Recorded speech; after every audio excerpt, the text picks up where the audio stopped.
Sharon was unhappy. In fact, she was angry. Angry at me, her husband. My name is Frank Miller. How did I know she was mad at me?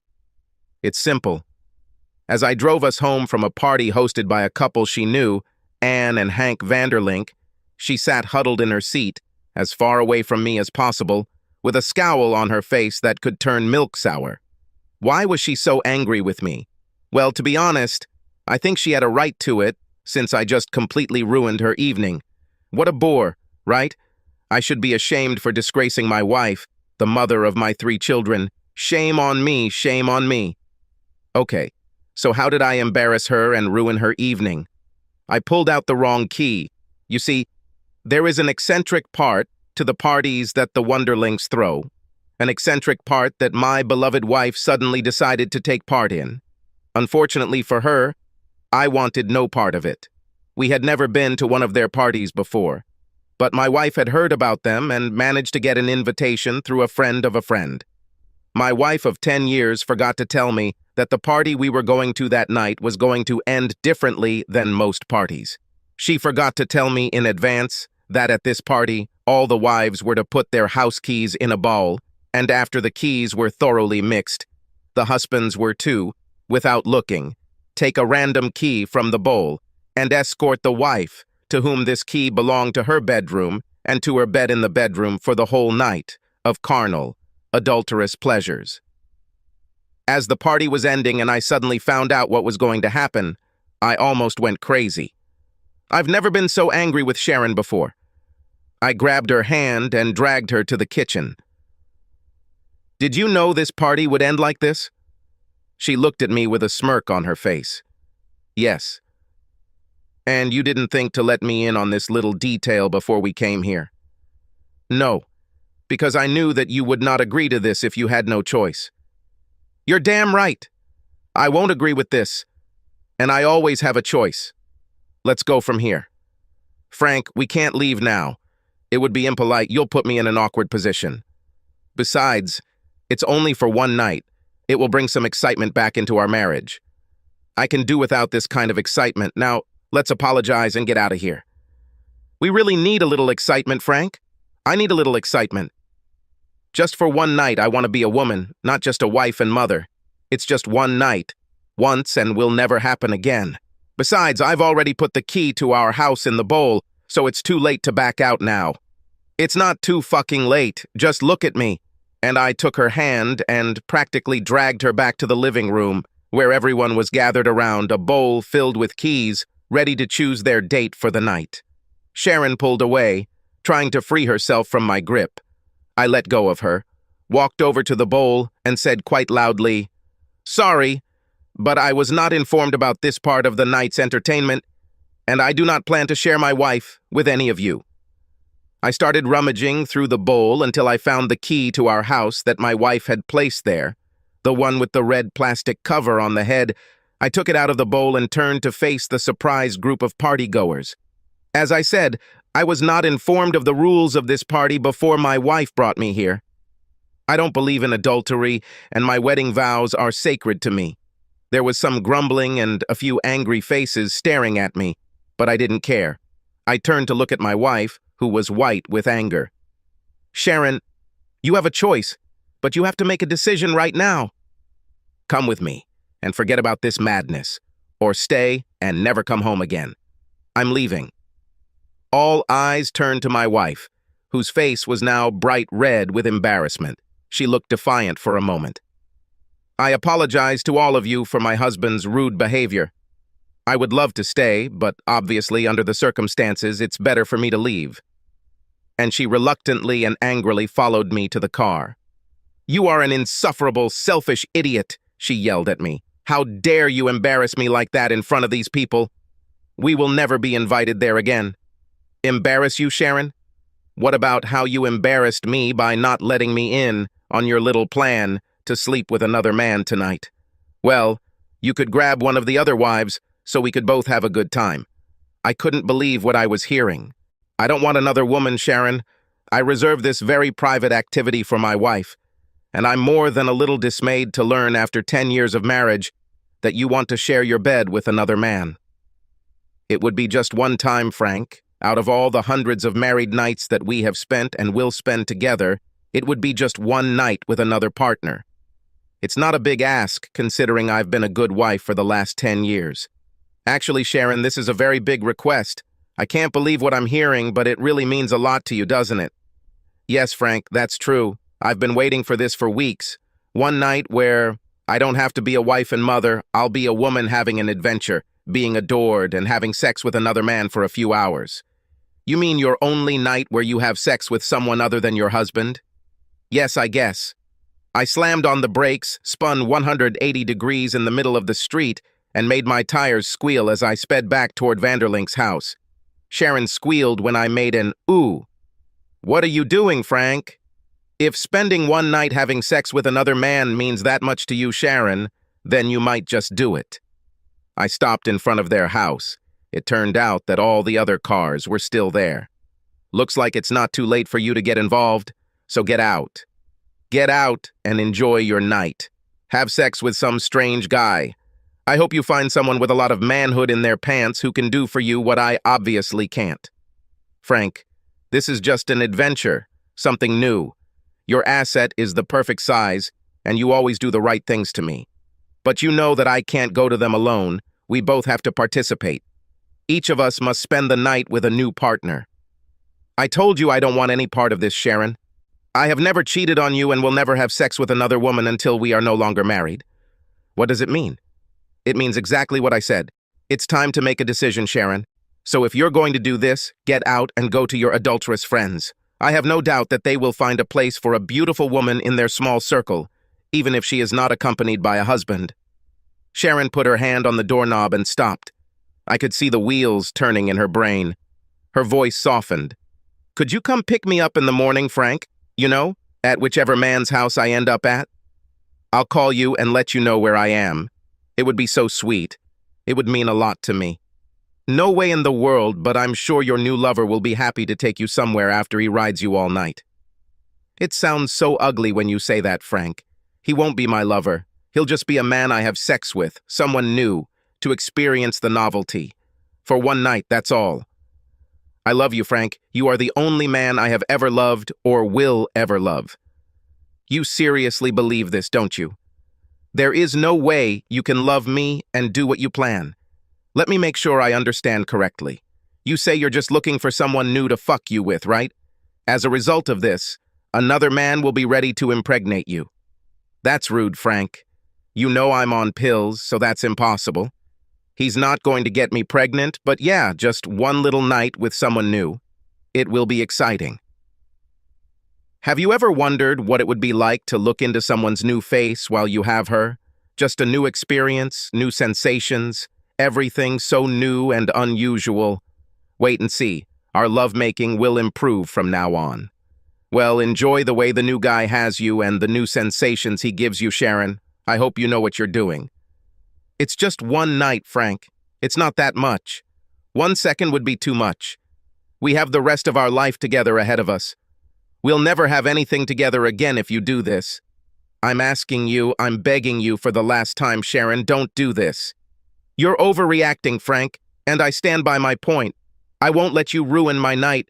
I want to spend some time with someone new, and you can't stop me. I'm going to do this, and you just have to accept it and deal with it. Do you understand me? Tomorrow morning, I will be completely yours again and make you forget everything that ever happened. Tomorrow morning, you will be history. I will never want you again after you allowed another man to have what I have always considered my personal property. Now you're just being stupid. I am only yours, and you will also want me. I will take care of that. Sharon, look at me. I'm completely serious. If you get out of that car and go back to that house, it's all over between us. Your one night will cost you your husband and your family. No, that won't happen, Frank. I won't allow it. We are married and will always be married. We belong to each other. I love you and I know how much you love me. We'll get through this, you'll see. I will make amends to you 1,000 times. You're breaking my heart, Sharon. Don't be like a big child. Just look at it as if you're taking me on an exciting adventure. Exciting for you is a tragic end for us. You're talking nonsense again, Frank? I'll make you change your mind in the morning, and you know how I'll do it. Do you really believe that I would touch your stinking body after you spend the night having sex with some stranger? You will touch me and more. I will take care of that. God, I never realized how stupid you are. Get out. My words shocked her, but she opened the car door and started to get out. See you in the morning, Frank. I shook my head sadly and sighed. No, Sharon, I won't see you. And as soon as she pushed the door to close it, I stepped on the gas pedal and made the tires squeal again, this time for half a block as I pulled away from her. I glanced at her in the rearview mirror as I sped down the street. She looked completely dazed, standing on the side of the road in shock, her mouth open and still not moving when I turned the corner and she was out of sight. In my heart of hearts, I hoped that she would call me right away and tell me that she had made a mistake and wanted me to come back and get her. But she didn't. I was heartbroken and overwhelmed. Tears streamed down my cheeks and blurred my vision. My wife just chose a night of sex with a man she had never met over the 10 years of marriage we had. From the way she acted, I'm sure she really believed that I would survive her little prank. Oh, she probably thought that I would be angry with her and sulk for a couple of days. Then she would reveal her charms and drag me into bed, and all would be forgiven. Well, she was damn wrong. My dad told me years ago that if a woman is seriously thinking about having sex with another man, she has already done it in her mind. If a married woman was seriously thinking about it, she had already broken her vows. Of course, it's normal to see a cute guy and wonder what he'll be like in bed. But if she's thinking about how to make it happen, she's already cheated on you. As much as this thought kills me, it killed our marriage and it's time to move on. The main tragedy in all of this is our 3 children, 9-year-old Jocelyn, 8-year-old Rebecca Ann, and 4-year-old Frank Jr. How can I live without them every day of my life?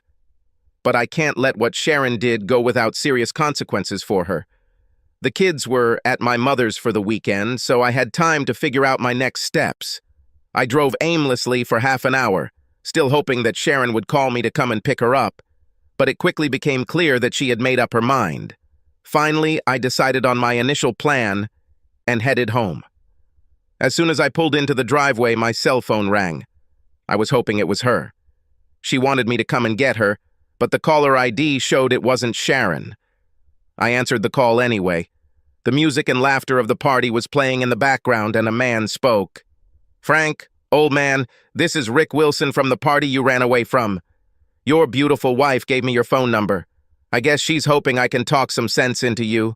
She's a hot girl and excited about what's in store for her tonight. That's all she says. You're a very lucky person. Every man here hopes that he gets her key. She keeps saying that one of the men will have an unforgettable night, and she wants you to experience it too. Things are heating up here. Everyone is ready to find out who they are going to spend the night with. You still have time to come back here and choose a key. There are some hot ladies who want to give you a wild time tonight. Fuck you, Rick Wilson, you wife-manipulating bastard. And everyone else at your little party can go to hell with you, including my slut wife. I hope you all die a terrible death." I passed out and headed into the house. It took me less than 20 minutes to pack 2 suitcases with enough clothes to last me a week or 2. I grabbed my laptop and shaving kit and loaded it all into the car. I searched through a couple of drawers before I found our marriage certificate and tore it into 4 pieces and then grabbed a hammer for my wedding ring. It took a few hits before I actually flattened it, but once I did, I placed the certificate and ring on Sharon's pillow, locked the front door behind me, and drove off into the night. I wanted to find a motel a few miles out of town, but first I drove past the Vanderlinks one more time. Several cars had already left the party, and there were a handful of people standing in the street in pairs and chatting. I didn't see Sharon, so I assumed she had either already moved on with her new lover or had managed to get paired with Mr. Vanderlink himself. The motel I stayed at was in a nearby town. It didn't look that big, but there was a parking lot in the back where prying eyes wouldn't be able to find my car in case anyone even wanted to look for me.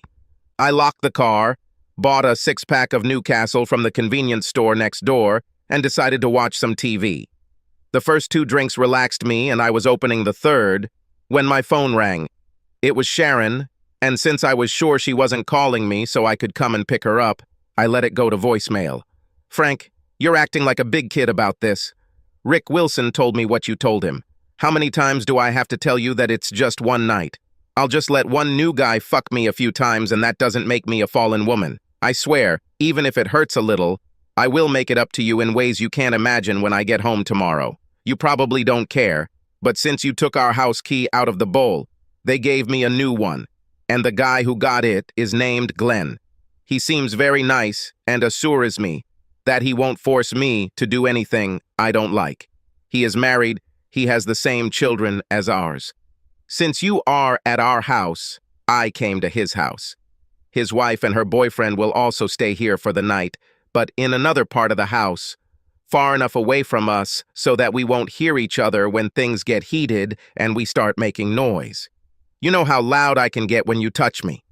And she giggled like a schoolgirl. Honey, I know you're a little upset about this, but I promise I won't let him do anything to me that you haven't done. I told Glenn that maybe we should just stick to normal things, you know. He has met me a few times, probably mostly in missionary or something else for variety. Glenn agreed, especially since this was my first time with another man. He says he'll take me home when we finish tomorrow. I will make sure to shower and rinse off before I come home to be clean and fresh for you. No sloppy seconds for you, baby. Sweet dreams, my love. See you in the morning. Get ready for some hot action. Love you, Frank. I thought I was going to rip my guts out. Never in my life did I realize that I was married to such a stupid and fallen woman. Sure, Sharon had always been a little flighty, but that was part of her sweet charm. Now this stupidity was exaggerated and cost her life along with her husband and, possibly, children. She just couldn't believe that I wouldn't take her back after she let some guy have her and rub it in my face. I'm sure everyone at the party had a great time at my expense. I was angry, hurt, and humiliated. But my wife didn't care. I know I should have just ignored her message, but I just couldn't. I called her back, and she picked up on the third ring. Hey, honey, Glenn and I just got into bed and are getting comfortable with each other, so I can't talk for long. Shut the fuck up, Sharon. This is most likely the last you will ever hear from me. You have no idea what you just did, but you'll find out soon enough. You better really enjoy sex with this guy, Glenn, because the price will be higher than anything you imagined. Understand this, Sharon. Once you sleep with Glenn, our marriage is over, you hear me? It's over. I never thought I'd say this, but I hate you more now than I've ever loved you. I can't wait to get rid of you completely. My lawyer will serve you next week. And I hung up. 30 seconds later, my phone rang. It was her. I let it go to voicemail again. Frank. She sounded as if she was about to cry. Why are you acting like this? How can you tell me such things? I am your wife. Why can't you just let me have this night? Glenn and I are just getting started and now you're ruining everything for me. And I don't know if I can fully enjoy being with him the way I want. We are not going to get divorced. I'll be home in the morning and we can work things out. I would have returned home now, but I promised Glenn that I would be with him at night. Please try to understand that I have to do this. He got my key, and I promised him right then that he could sleep with me, and he really wants to do it now. Oh, yes. Right now, while I'm talking to you, I have to go. Oh, God, Glenn is ready. Oh, I love you, Frank. I will always love you. Please don't say that when I do this to him. Our marriage will end. There's nothing I can do about it, honey. He's already here. Oh, God, please. Oh, yes. Please try to understand. And I heard her whisper to him, Fuck me, Glenn. This is my night. See you in the morning, dear. And again, I just couldn't help myself. I called her back, and this time the phone rang several times before going to voicemail. It was obvious Glena already had it, so I left a message. After listening to your last voicemail, I can tell that Glenn already has you and you love it. You can spend the night looking into his face and feeling all the new sensations he gives you. You have completely broken my heart, Sharon, and I will never forgive you for that. It's great that you were able to keep your promise to Glenn, a man you just met, but couldn't keep your marriage vows to the man who loved you and was faithful to you for over 10 years. I don't even know who you are. You won't see me in the morning. You may never see me again. But next week you'll be served with divorce papers and I'll charge you with adultery. Now that you're having sex with Glenn, what were you allowed to do? Just me. You're officially a cheating slut. From now on, you can have sex with any man you want, as often as you want. But just in case you care, you've lost me forever, and that's a promise I'll definitely keep. Sharon didn't call me back. I know how turned on she gets when she has sex. She goes into a special world where everything and everyone doesn't matter. There's only her and the man who has her. I don't know if she got my last message, but it didn't matter. The damage was done. Our marriage was over. I would never take her back after she treated me so disrespectfully, humiliated me, and made a mockery of our marriage. I finished off the rest of the six-pack. I didn't want to spend the whole night imagining my wife lying naked on Glenn's bed, the woman who until tonight had been all mine. Sharon was loud during sex, and I was sure she would scream for Glenn to fuck her. That's what she did to me, and I'm sure that's what she did to Glenn. Anyway, the beer took effect, and I fell asleep, tears still flowing from my eyes. I woke up about 4 hours later, and reality hit me. My beautiful wife had an affair, and I needed to come up with a plan to protect my children, get her out of my life, and make as many people at this party miserable as possible. We live in Biloxi, Mississippi, a beautiful antebellum area on the Gulf Coast. And since Mississippi is one of the states where adultery is a reason for divorce, I could avoid paying child support and maybe even get custody of my children. I needed a lawyer, a very good lawyer. I showered, changed, and called my mom at 7:30 to let her know what was going on. She was just as shocked by Sharon's action as I was. My kids were with her for the weekend, and she promised not to tell them anything. I told her I would pick them up as soon as I had a plan. I thought that Sharon would probably be granted custody, at least for now. I hated to admit it, but she was a good mother to her children, and a good wife to me. That is, until last night. As soon as I got off the phone with my mom, I headed to a diner a block away from the motel to get breakfast. And before I could park and head out the door, my phone rang. It was Sharon. I thought about answering, but changed my mind and went to voicemail. Only she didn't leave a message. Instead, she called back immediately, and when I didn't answer, she called again and again, until finally, on the 5th ring, she left a message. She was crying. "Damn it, Frank, answer the damn phone. Talk to me, damn you. What do you mean I might never see you again? And what is all this bullshit about divorce? Papers? You can't leave me, Frank. I won't let you. We have 3 precious little ones who need us both. My God, Frank. Why did you tear up our marriage certificate and destroy your beautiful wedding ring? How could you do that? I gave you this ring the day we got married, and you promised to wear it forever. It is a symbol of our eternal love for each other. I knew you'd be a little upset with me, but I never thought you'd go this far. I love you so much, Frank. I just really needed that special night with Glenn, and it was special. He made me feel like a young girl again. I've already forgotten what it's like to laugh and scream at the same time. But as great as last night was, you are my man, Frank, my only man. And I know how to make it up to you and make your little grudges go away. Come home, Frank, so I can prove to you how much I love you. Come home and bring me back." At this point, she began to sob and was difficult to understand. "Damn you, Frank. Why can't you understand that I just needed one night with someone new? Needed to feel something new with another man who wanted me and wanted me? It was so nice to know that another man desires me and thinks that I am beautiful enough, that he just can't wait to fuck me, to take possession of me. You don't understand how nice it is for a woman my age to see a man get excited and understand that she made it so that he wants her. Oh, please, Frank, you have to understand that it was just sex, that's all. He just fucked me. Please, Frank, talk to me. I love you. You and our children are my life." Her voice was getting weaker. "It was just sex, Frank. Oh God, all he did was fuck me a few times. Once, we were just having sex. That's all, Frank." And she continued to sob, and the message ended. I stood outside the diner door in complete shock. Had she had these thoughts our whole married life? And now, after 30, it all suddenly came to light? Sharon is still a beautiful woman, 5'5", 130 libs, shoulder-length dark brown hair, light blue eyes, stunning figure. Her breasts aren't too big, but they're not small. And yes, her hips have gotten a little bigger after having 3 kids, but she still attracts the attention of guys wherever she goes. So what is this nonsense she is talking about needing to feel desired and desired by another man? I always showed her how much I love and desire her. I bring her flowers and go out with her at least once a week. I buy her sexy negligees and tell her every day how beautiful she is and how much I love her. And until last night, our sex life was amazing. Or so I thought. We made love at least 3 times a week, and I always brought it to 1 or more peaks. What the hell did I miss?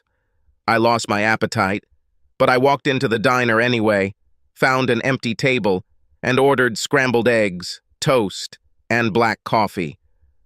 I ate less than half of my breakfast, but drank at least 6 cups of coffee. Never in my life have I felt so lost, so empty, so defeated. I had heard people say that they wished they were dead, and now I knew what they meant. The only thing that made me want to live further was the thought of my children. I had to live for them. I had to go through this hell that Sharon created and create a future for them. This thought alone filled me with determination. I'll get through this. I just need to figure out how to do it. Sharon called my phone at least 20 times that day, and I always sent it to voicemail. She begged me to understand, but never once said she was sorry for what she had done. She never said she had made a mistake, only that she needed this one night, and my job was to understand and support her. All they did was have sex, and only 3 times a night and again in the morning. That's all. How can I not see that this was all just a one-night stand, easily forgiven and forgotten? She said she was afraid she didn't turn off her phone in time and I might have heard them start with Glenn. She hoped I didn't hear too much. I had to give her credit. She really knew how to plunge a knife into my heart and twist the blade. I couldn't believe she really was that stupid. I think if there was one good thing, it was that I now had enough audio evidence of her adultery to use against her in court. I wasn't sure if the audio evidence would be enough, but it was really compelling and left nothing to the imagination. Tomorrow, I will find a good lawyer and find out everything I need to know. I went to visit my children at my mother's. She said Sharon had already called to see how the kids were doing and to ask her if she knew where I was. Mom told her that I was broken because of what she did and I didn't want to see her or talk to her. She said Sharon started crying, saying, "I just don't understand." And my mom told her that no man would understand how a wife could throw a night of sex with another man in her husband's face. Sharon wanted to know if she should come and pick up the kids, but my mom said it would be best for her to keep them for a few more days until things calmed down a bit. The children were happy to see me, but wanted to know where their mother was. I told them that their mother was busy with a special project that was important to her and that they would be staying with their grandmother for a few more days. I played with them and we had dinner together. Then I hugged and kissed them goodbye and headed back to my motel.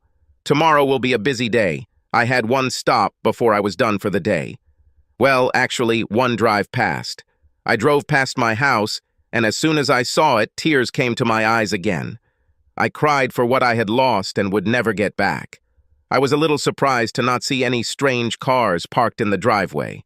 Of course, there could have been some guy's car in the garage, but since the only light was on downstairs in the kitchen, I was sure that Sharon was alone, at least tonight. And then it dawned on me that I still cared about her. No, I wouldn't take her back. She made sure of that. But it still hurt me deeply to think that she betrayed me the way she betrayed me with another man. I tried to resist the temptation to stop and spy on her, but I couldn't resist. I parked a block away and walked back to the side where I could look out the kitchen window. She was sitting at the table. An empty bottle of Grey Goose stood next to her. Her hair was a mess and it looked like mascara was running down her face. She was dressed in a robe. Her head lay on the table facing me. Her eyes were closed. It was obvious she was crying and was surrounded by what looked like the contents of a box of tissues. For a second, I felt sorry for her.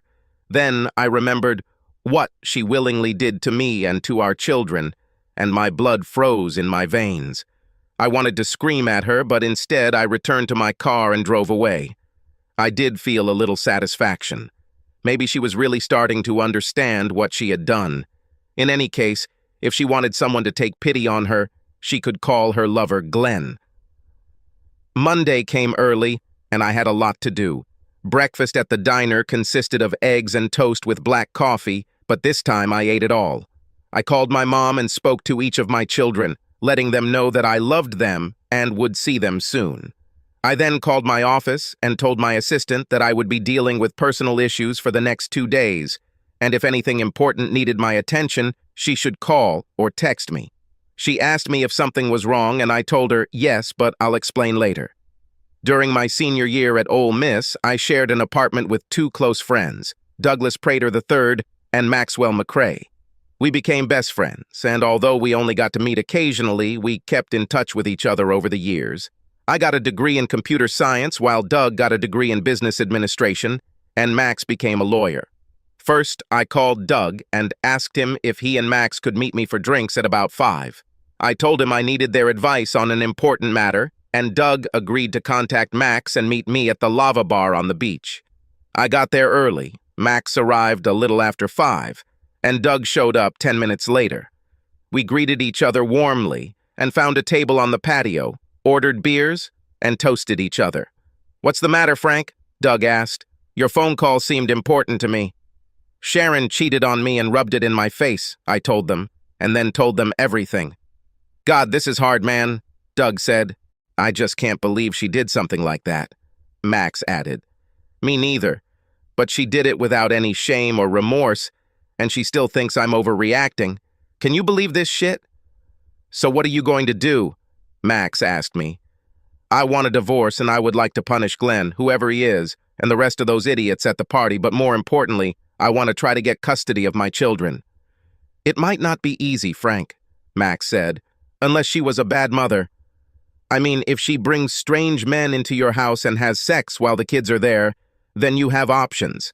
Otherwise, you're saying she's a good mother, so she'll likely get custody and you'll pay child support. I can live with it as long as I can see them as often as I like." "It's doable," Max said. "The courts want both parents to participate in raising children as long as both are good parents." "What about finances?" Doug chimed in. "Sharon is a stay-at-home mom, and I'm guessing you make a pretty good 6-figure salary.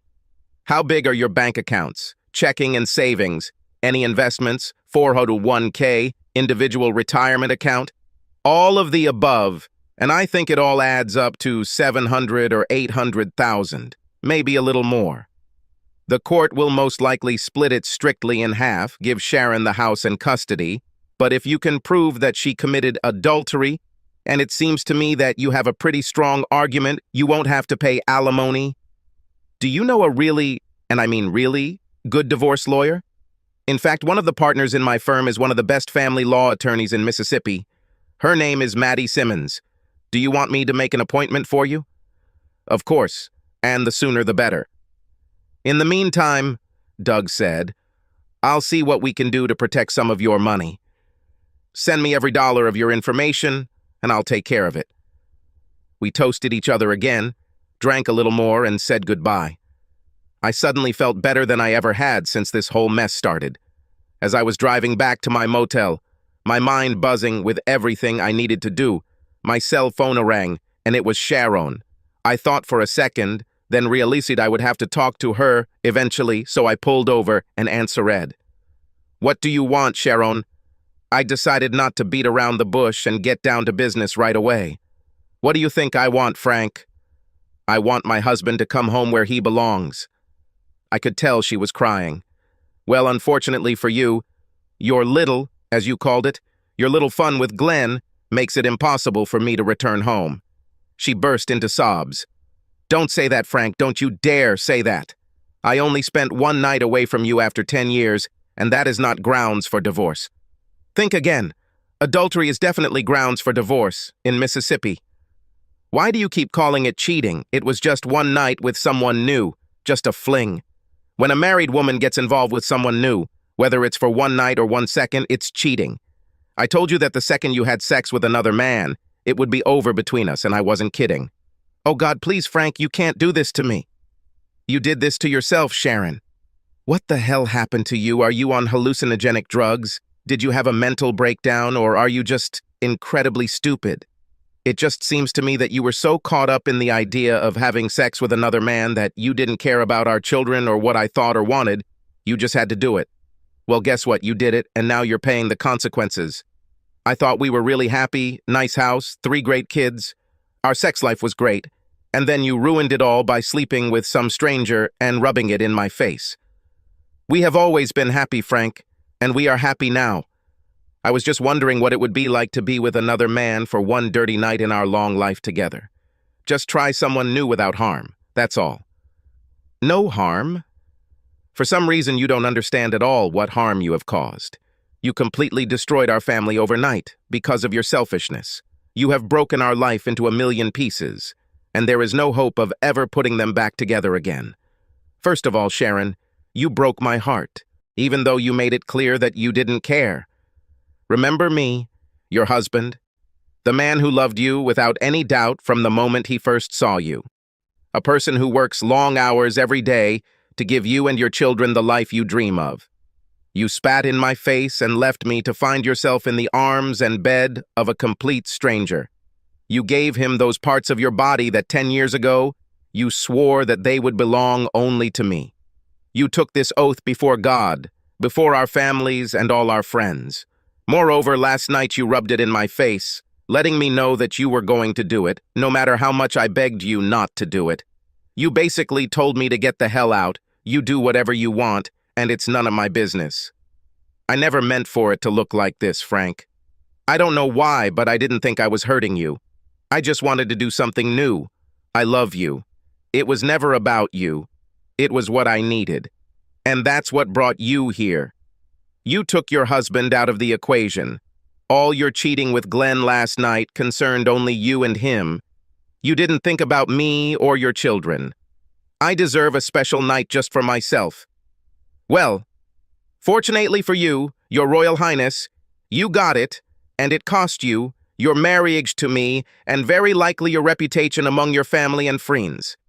There may come a day when I forgive you, but I will never forget, and I'm going to tell everyone what you did. Just like you called me a big brat for being upset about your adultery, I'll see how you react, knowing that everyone will hear you confess that you did it to Glenn, and how many times you did it. Oh God, Frank, please, you can't do this. My parents will die if they hear this. Too bad, Sharon, you should have thought about that before you did it. You made your bed, filled it with shit, and now you can lie in it. You seem to think that what you did is like getting a traffic ticket or not returning a library book. You traded a really strong 10-year marriage with a man who adored you for late-night sex, with a complete stranger who only cared about instant gratification. Don't you feel good, Sharon, that Glenn fucked you 4 times and it cost you your family? I didn't have to lose anything, Frank. You should have loved me enough to support me and let me do it. There is not a single sane man on this planet who would support his wife in an affair just because she wanted to try someone new at night. It doesn't work that way, and you should have known it. What were you thinking, Sharon? That made you do this. I didn't think you'd be so upset about this. I mean, seriously, Frank, what's so bad about letting another man fuck me multiple times? And what I did to Glenn last night doesn't mean I love you any less. I'd heard about couples getting together at Vanderlink's, and that somehow attracted me. Why can't a husband or wife share an intimate night with a complete stranger, someone nice and safe, enjoy sex with him or her, and experience new feelings, new sensations? I decided that I wanted and needed to experience another man having sex with me. It didn't mean I loved you any less, Frank. It just meant I needed a new experience with a new man just once, and then I would commit myself to you again and never do it again. But that meant you didn't respect me. I asked you over and over again, begged you not to do this, and you just smiled and said, "See you in the morning, Frank." You have deprived me of the intimacy that you and I shared together for over 10 years. The vows that meant so little to you mean everything to me. The union of our bodies created 3 beautiful children who love us both. Together, we were a family. We belonged exclusively to each other, And now you willingly gave that part of yourself that joined with me to create these children to another man. And for what? For a good time. For a little special one-night stand? You say it was just one night and I need to accept it and come to terms with it. I say it was nothing less than a complete and utter abandonment of me, your family, your sacred oath of loyalty and allegiance, and any respect that you've ever felt for me. You wanted to fuck another man, and you did it. Congratulations, you made it. But what you really did, Sharon, was throw everything you supposedly valued and treasured into the gutter. Part of me still loves you, but I will never be a part of your life again. Damn it, Frank, why are you so stubborn? Why can't you understand that it was just what I needed and come to terms with it? I'm yours forever. Nothing has changed. Everything has changed, Sharon. You are not only mine now. I don't know why you can't understand that this was something I begged you not to do. I cannot forgive and forget. You voluntarily betrayed me, and this wound will bleed for the rest of my life. I found a lawyer, and tomorrow I will file for divorce on grounds of adultery. I will name your lover Glenn in the divorce proceedings, and every person at your little party that I can identify. And just imagine what the reaction will be when your adulterous friends find out that you are responsible for the breakup of their little club and, possibly, destruction of their reputations. Go to hell, Sharon, and take all your adulterer friends with you. The moment I walked into the office of Maddie Simmons, Esquire, I felt like I had found the right attorney to help me deal with the mess my life had become. She didn't do nonsense. She got straight to the point. She wanted to know what made me file for divorce and what results I would like to get from this action. I told her that I fully expected to give half of the material goods to Sharon, that I would try to make a deal by giving her our house in exchange for a slightly smaller amount of cash.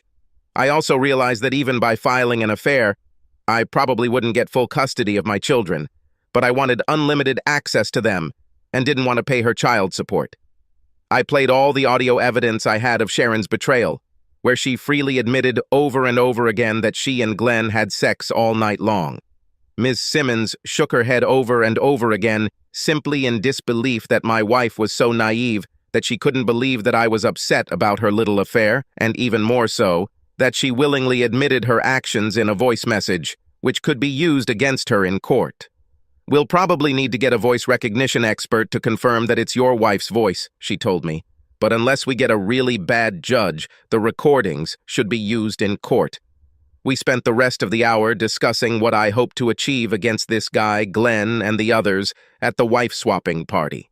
She doubted we could demand any monetary compensation from them, but we could probably find a way to publicize their little activities and shame them enough to cause them significant pain. I told her that this would be quite enough for me. I gave her a deposit and asked that Sharon be served as soon as possible. She said it wouldn't take long and she would let me know before it happened. On Tuesday afternoon, I picked up my kids from my mom and took them to Sharon's house. When she opened the door, she hugged and kissed all three of them tightly and then reached out to me. But I backed away from her, causing her to burst into tears and ask me to stay. I told her I couldn't, but I thought it would be nice for the kids to come home to her, and that I would pick them up on Friday to spend the weekend with me. Sharon looked like she was having a hard time, and I felt for her, but she brought it on herself, and the bad times she was going through were no worse than what I was going through because of her. On Wednesday, I returned to work. I knew I couldn't neglect my work. I needed her now more than ever, not only for the money, but also as a distraction. I felt that if I continued to wallow in the pain and self-pity of Sharon's betrayal, I would eventually go crazy, which I couldn't do for the sake of my children. On Thursday, I met up with Doug and Max again, this time for dinner at the Oyster House, where I enjoyed hand-shucked oysters and a dirty martini. Over dinner and drinks, I brought them up to date about my children and the divorce. Doug analyzed possible ways to hide some of my money, and I gave him permission to do so. It wouldn't be much, but it would help in the long run. We agreed and came up with a relatively simple way to cause problems at the wife-swapping club without running the risk of being accused of slander. Max had a good friend who was a reporter for the Biloxi Sun-Herald. He was confident that if I gave him the location of Vanderlink's house and the approximate time that the wife-swapping group met, he could learn the names of at least some of the participants and write an editorial about how the Biloxi wife-swapping was on a larger scale than most believed. Residents, and publishing a few photos of couples scurrying back and forth, hinting at the owners of certain businesses that may be involved, without naming names, will be enough for the religious majority to raise enough of a stink to cause pain for the entire group. I gave Max what little I had, and he said he'd start with that. With these joyful words, we shook hands and parted until next time. My weekend with the kids was wonderful. We went shopping for new clothes, went to Disney's Grand 18 movie theater in D'Iberville, and spent the day at the beach swimming and playing frisbee. My children were the most important thing in my life, and I vowed that I would never leave them. On Monday morning, I got a call from Max. A friend of his from the newspaper liked the story idea and was working on taking photos of the couples who walked into Vanderlink's and the new couples who walked out together. Everyone's faces would have to be blurry, but people aren't stupid, and in a city this size, it wouldn't take long for the moral majority to piece it all together. If it all came together, it would be a front-page story later this week. I have my fingers crossed. Sharon kept calling me, begging me to come home, promising that she would do anything and everything to make me forget about what she did, but she still never said she was sorry or admitted she made a mistake. On Wednesday, I heard first from my lawyer that Sharon would be served at our home on Friday morning, and then from Doug that he had found a way to hide about a third of my money by putting it in my children's names.